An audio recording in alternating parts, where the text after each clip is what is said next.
India is back in action in the World Cup. This time they're taking on a West Indies side who must be really gunning to get a win under their belt. That because they took New Zealand until the last over and very nearly, or you could say missed out on 2 points by clearly half a yard.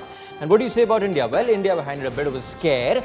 And in this game versus West Indies at Manchester, they would be hoping that they get back to normalcy and continuing their winning ways towards the top four. Thank you so much for joining us on ESPNcricinfo Match Day as we're building up to India versus West Indies. I'm joined in studio by Murali, Kartik, and also joined from West Indies by Daren, Ganga. Gentlemen, as always, a pleasure to have you on the show. Daren, because it is so early in the morning in West Indies, so we have to start with you, sir. What does one take away from that last game versus New Zealand going into this one versus India? Well, the form of Carlos Brathwaite, that is something that the West Indies will welcome because he's had a horrible time with the bat. Yes, he's been contributing with the ball, but as an all-rounder, you expect that you'll be firing on all cylinders in that particular game against New Zealand. That effort with the bat to bring the West Indies so close to victory and what could have been two essential points in their World Cup campaign, it was not to be. I think his confidence as a player is going to add a lot of value to this West Indian side. They're getting close to beating opposition teams, but just not crossing the line. Only a solitary win for the West Indies in that first game against Pakistan. I know mathematically they have a chance of qualifying for the semi-final, but that will be a very difficult task for this West Indian side. I think they're playing now for their pride as an international side, and potentially,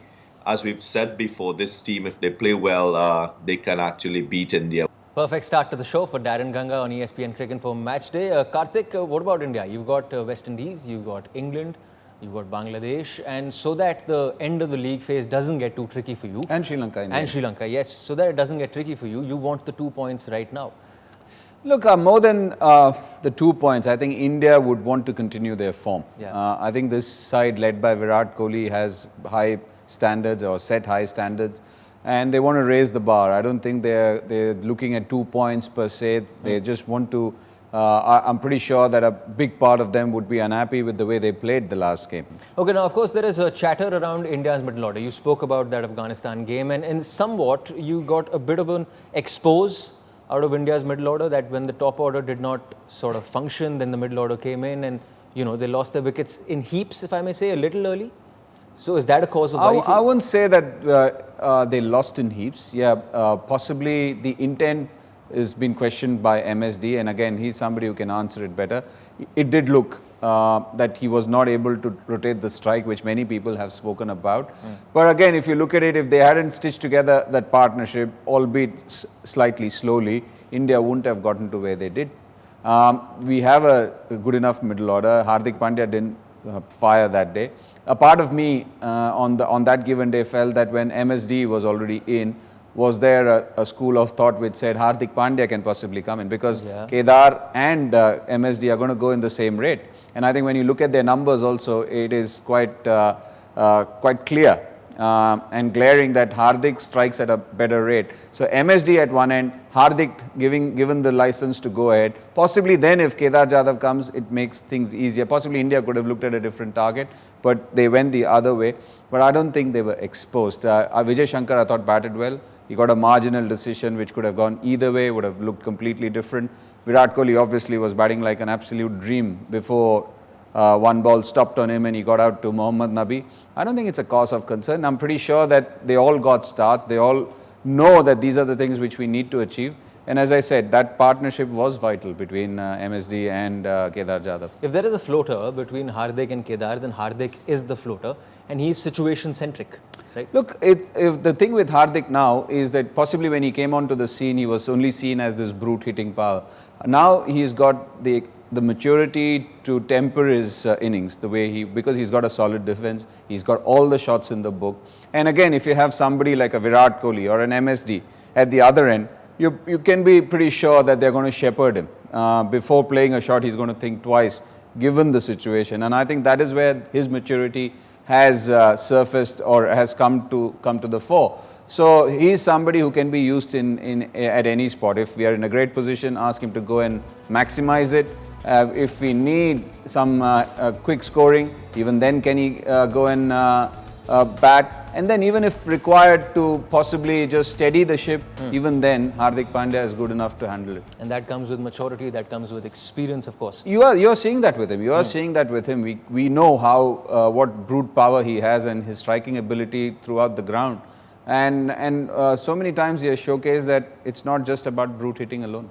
Now, of course, when you do talk about India, you have to talk about Jasprit Bumrah. It's just the case that this man is pretty much performing in each and every game for India. And you take a look at his ODI stats, and in pretty much every phase of the game, whether it's the first 10 overs, whether it's the middle overs, or 41 to 50, where he really excels as the best bowler at the death, no doubt about that. 26 wickets in first 10 overs, 20 wickets in middle overs, and 46 in the death. Economy 4.1, 4.2, economy 5.7, less than 6 at the death. Here's a guy who can get you wicket whenever the captain deems fit. Bring on Jasprit and maybe something will happen. Yeah, he gives you control as well as penetration, and I think it's a lethal cocktail over there, because if somebody has got both of that, you generally see somebody as a stock bowler or somebody as a wicket taker who might leak runs. With Bumrah, you've got ultimate control and also a wicket taking ability, which is, I think, a rare thing to possess, and every captain who's got him, be it Indian captain or an IPL captain, is blessed. Right, just putting it out there, there is no change to Kartik's playing 11 from the game that, of course, saw India take on Afghanistan, a game that went to the final over. And why not? When there is nothing to really mend, why change a winning combination? Time now to talk about all things West Indies with Daren Ganga. Daren, first and foremost, from that epic game versus New Zealand, are you making any changes? Do you think you have the bench strength to make changes now that Dre Russ is not there, part of the tournament anymore? Well, I must say that Andre Russell was finally replaced by Sunil Ambrose, a right-handed top-order batsman. I'm not quite sure the West Indies will risk playing a player who's just arrived and joined the team. There's a force change that has to be made with Evan Lewis, who pulled up with a hamstring injury in that last game against New Zealand. So I would expect that Shea Hope will rise to the top and open with Chris Gayle, so that brings Bravo into the picture. I'd like to see Bravo split the inexperience of Hetmeyer and Puran, so probably Bravo at number 4, in for Evan Lewis. And again, we've seen Ashley Nurse feature in this West Indian side for a couple of matches in this World Cup. Hasn't had a great impact, but I think it's about time that they try Fabian Allen, the left-arm orthodox spin bowler who would have been a part of the West Indies team that toured India in late 2018. He played in that game in Pune when the West Indies won against India. So it's about time they think about succession planning and maybe give Fabian Allen a chance as a replacement for Ashley Nurse as well. The bowling, the fast bowling department looks settled from the last game. You think of O'Shane Thomas, you think of Sheldon Cottrell and Kemar Roach, who brought discipline to this West Indian side.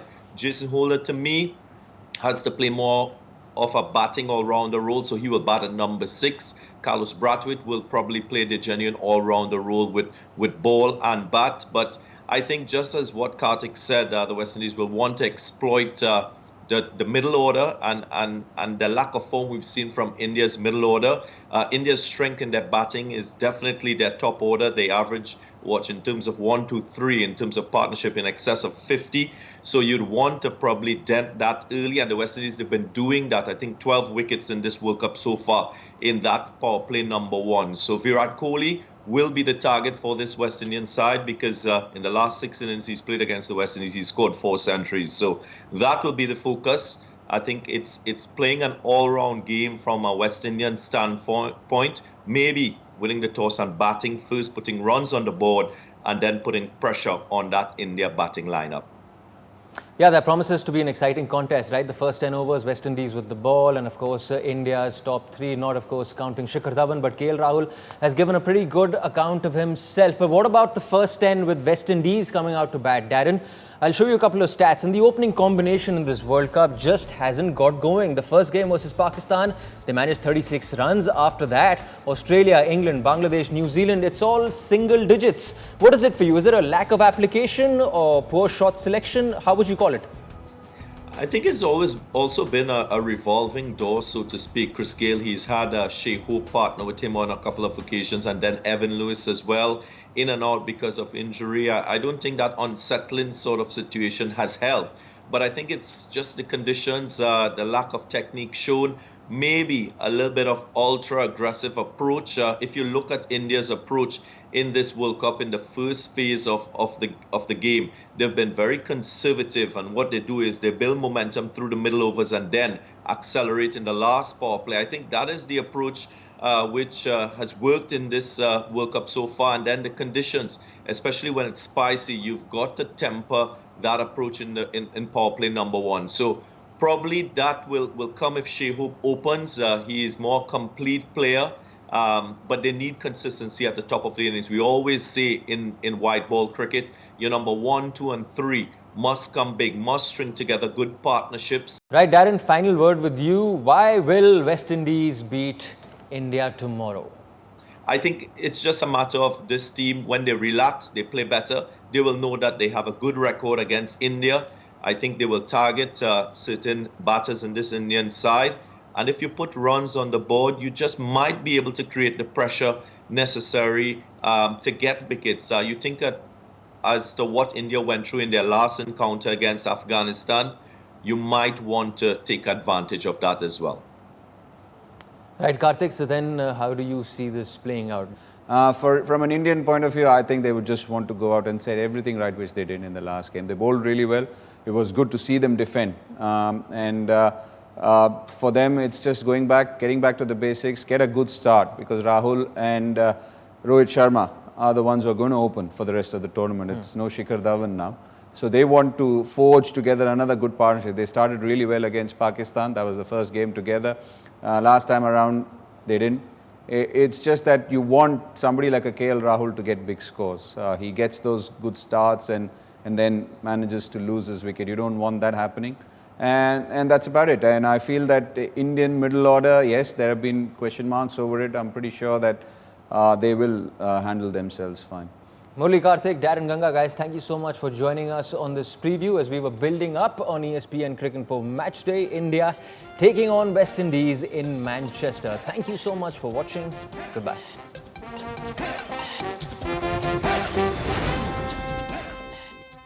Don't forget to like, share, subscribe, and leave your comments in the comment section below.